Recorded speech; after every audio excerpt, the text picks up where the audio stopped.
Assalamualaikum warahmatullahi wabarakatuh. Sabahul khair jami'an, ahlan wa sahlan fi video ta'alumil yaum. Selamat pagi semuanya, selamat datang di video pembelajaran hari ini. Pada hari ini, kita akan mempelajari materi baru mengenai prinsip dan praktik ekonomi Islam. Tetapi, sebelum lanjut memahami apa makna dari prinsip dan praktik ekonomi Islam, saya akan menyampaikan terlebih dahulu tujuan pembelajaran kita pada hari ini.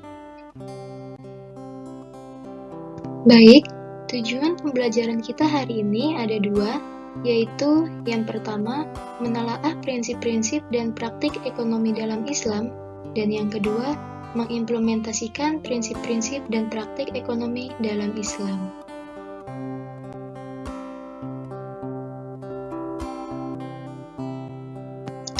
Adapun outline pembahasan kita pada hari ini yaitu makna muamalah, hal-hal yang dilarang dalam muamalah, dan yang terakhir macam-macam muamalah. Oke, langsung saja kita simak pembahasan materi pada hari ini, yaitu tentang prinsip dan praktik ekonomi dalam Islam.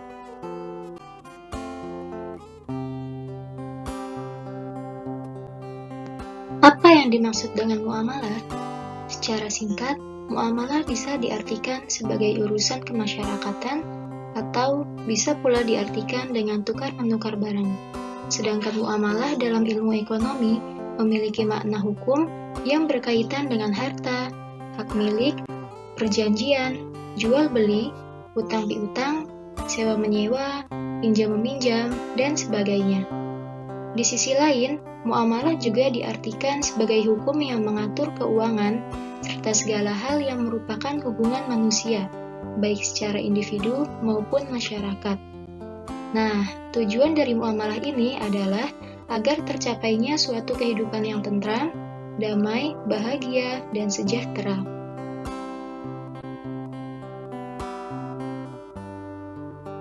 Dalam bermuamalah, tentunya ada pula hal-hal yang harus diperhatikan agar kita tidak salah melangkah. Berikut adalah hal-hal yang dilarang dalam bermuamalah. Yang pertama, tidak boleh menggunakan cara-cara yang batil. Yang kedua, dilarang mempermainkan takaran, timbangan, kualitas, atau kehalalan produk.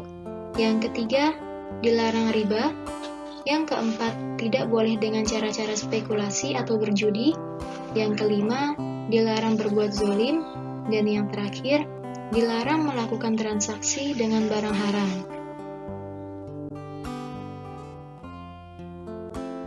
Selanjutnya adalah macam-macam muamalah. Ada 3 macam muamalah. Yang pertama jual beli, yang kedua utang piutang, dan yang ketiga sewa menyewa. Langsung saja kita simak bagaimana prinsip dan praktik dari ketiganya.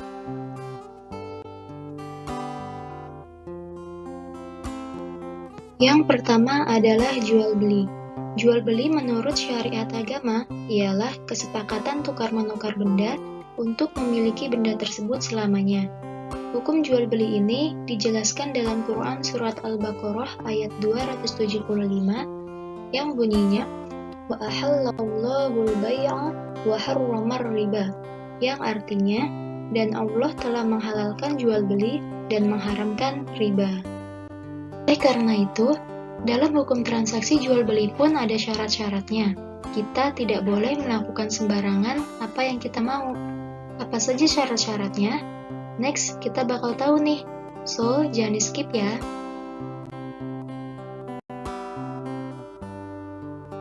Nah, jadi syarat-syarat jual beli itu ada 3. Yang pertama, antara penjual dan pembeli. Yang kedua, uang dan barang. Dan yang ketiga, ijab qabul. Yang pertama, yaitu syarat antara penjual dan pembeli. Jadi, maksudnya itu, di antara keduanya, baik si penjual maupun pembeli, disyaratkan yang berakal sehat, balik, dan atas kehendak sendiri. Mengapa begitu? Karena dalam proses jual beli diharuskan adanya ijab qabul, artinya adanya serah terima yang disetujui antara penjual dan pembeli. Kalau salah satu dari penjual atau pembeli tidak memenuhi syarat tersebut, maka transaksi jual beli tersebut batal. Yang kedua yaitu uang dan barang. Jadi, uang atau barang yang digunakan pembeli atau penjual adalah uang dan barang yang halal, bukan uang hasil mencuri atau barang bekas yang sudah tidak layak digunakan. Dengan begitu, uang dan barang yang digunakan haruslah yang halal. Selain halal, barang yang kita beli pun harus bermanfaat. Namun, kebanyakan dari manusia, mereka itu lebih menuruti hawa nafsunya. Biasanya, barang yang mereka beli bukan berdasarkan kebutuhan, tetapi keinginannya. Padahal, belum tentu barang tersebut bisa bermanfaat, atau bahkan bisa saja menjadi sia-sia.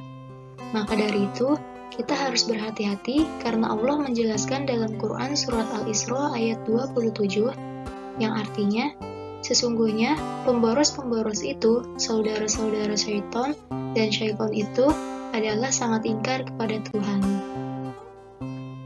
Selain halal dan bermanfaat, barang tersebut pun harus milik sendiri. Artinya, tidak ada jaminan dari barang tersebut dan bukan hak milik dari orang lain. Dan yang terakhir, keadaan barang diketahui oleh penjual dan pembeli. Selanjutnya, syarat jual beli yang terakhir, yaitu adanya ijab qabul.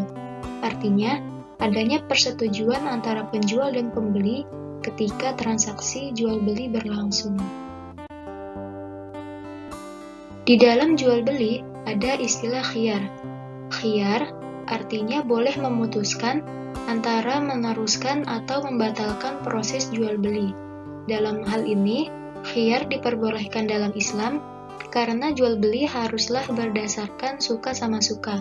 Sesuai yang dikatakan oleh Nabi, bahwasannya dua orang yang berjual beli boleh memilih untuk meneruskan atau tidak selama keduanya belum berpisah. Hadis riwayat Bukhari dan Muslim.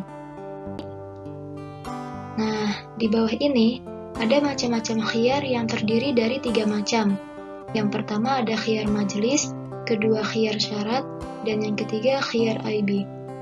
Khiyar majelis seperti yang sudah dijelaskan bahwa selama penjual dan pembeli masih berada di tempat berlangsungnya transaksi, keduanya berhak memutuskan untuk meneruskan atau membatalkan jual beli.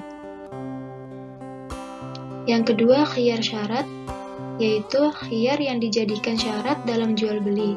Misalnya, penjual memberi batas waktu kepada pembeli untuk memutuskan jadi tidaknya pembelian tersebut dalam waktu 3 hari. Maka, apabila pembeli mengiyakan, status barang tersebut sementara yaitu dalam masa khiyar, tidak ada pemiliknya. Artinya, si penjual tidak berhak menawarkan kepada orang lain. Namun, jika akhirnya pembeli memutuskan tidak jadi, maka barang tersebut menjadi milik penjual dan boleh ditawarkan kepada orang lain. Rasulullah SAW bersabda kepada seorang lelaki, "Engkau boleh khiyar pada segala barang yang engkau beli selama 3 hari 3 malam." Hadis riwayat Baihaqi dan Ibnu Majah. Dan yang ketiga yaitu khiyar aibi. Jadi, khiyar aibi ini yaitu pembeli boleh mengembalikan barang yang dibelinya ketika diketahui ada kecacatan, sehingga mengurangi kualitas atau nilai barang tersebut. Istilah lain yang terdapat dalam jual beli adalah riba. Sebagaimana yang kita tahu bahwasannya riba adalah bunga uang atau nilai lebih atas penukaran barang. Rasulullah SAW pernah bersabda bahwasannya Rasul mengutuk orang yang mengambil riba, orang yang mewakilkan, orang yang mencatat, dan orang yang menyaksikan. Hadis riwayat Muslim. Mengapa demikian? Karena bentuk apapun dari riba hukumnya adalah haram. Di bawah ini ada 4 macam riba, diantaranya riba fadli, riba qardi, riba yadi, dan riba nasi'ah. Apa yang dimaksud dengan riba fadli? Riba fadli ini adalah penukaran barang sejenis namun tidak sama timbangannya atau takarannya. Contohnya, 1 gram emas ditukar dengan 1/4 gram emas, atau 1 kilo beras yang ditukar dengan beras yang takarannya kurang dari 1 kilo. Jadi intinya, apa saja yang ditukar dengan barang sejenis namun takarannya dan ukurannya tidak seimbang, itulah yang dinamakan dengan riba fadli. Yang kedua yaitu riba qardi. Riba qardi adalah kegiatan pinjam-meminjam dengan syarat harus memberi kelebihan saat mengembalikannya. Misalnya, seseorang meminjam uang sebesar 1 juta rupiah, kemudian diharuskan membayarnya kembali sebesar 1.300.000 rupiah. Nah, tambahan bunga 300 ini yang dinamakan riba qardi. Yang ketiga, riba yadi. Riba yadi artinya akad jual beli barang sejenis dan sama timbangannya, namun penjual dan pembeli berpisah sebelum melakukan serah terima. Misalnya, seseorang membeli 1 kuintal beras. Setelah dibayar, si penjual langsung pergi, sedangkan berasnya dalam karung belum ditimbang apakah cukup atau tidak. Atau contoh lain, misalnya ketika Anda membeli paket internet 30 GB, tanpa dicek isi kuota tersebut benar atau tidak, Anda langsung membayar kemudian pergi. Nah, kemudian sesampainya di rumah ternyata isi kuota tersebut hanya 20 GB. Maka itulah yang dimaksud dengan riba yadi.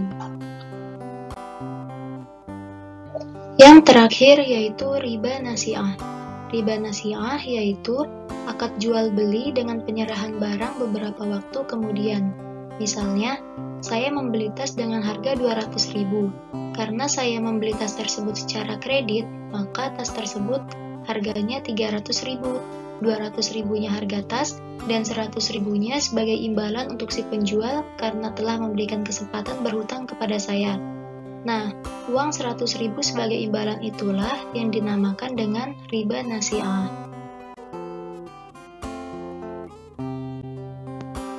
Selanjutnya adalah utang piutang. Utang piutang adalah menyerahkan harta dan benda kepada seseorang dengan catatan akan dikembalikan pada waktu di kemudian hari. Tentu saja, hal ini tidak mengubah keadaan dan tidak diselipkan oleh kegiatan riba. Jadi, misalnya, utang 1 juta dilunasi dengan 1 juta pula.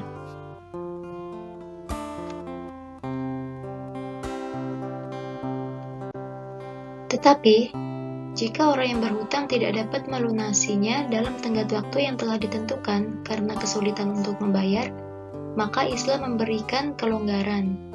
Kalian bisa cek Al-Qurannya masing-masing, yaitu Quran Surat Al-Baqarah ayat 280, yang artinya, dan jika orang berhutang itu dalam kesulitan, maka berilah tenggat waktu sampai dia memperoleh kelapangan. Dan jika kamu menyedekahkannya itu, maka lebih baik bagimu jika kamu mengetahui.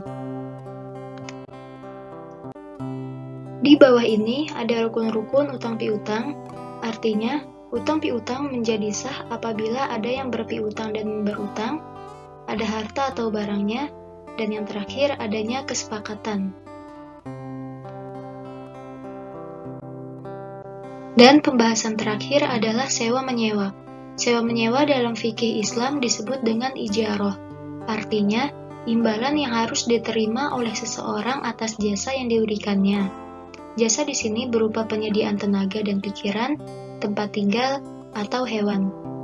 Dasar hukum ijarah ini dalam Al-Quran ada di dalam Quran Surat Al-Baqarah ayat 233 dan Quran Surat At-Tolaq ayat 6. Di bawah ini ada syarat dan rukun sewa-menyewa yang terdiri dari 7 syarat dan rukun. Di antaranya, yang pertama, yang menyewakan dan yang menyewa haruslah telah balik dan berakal sehat.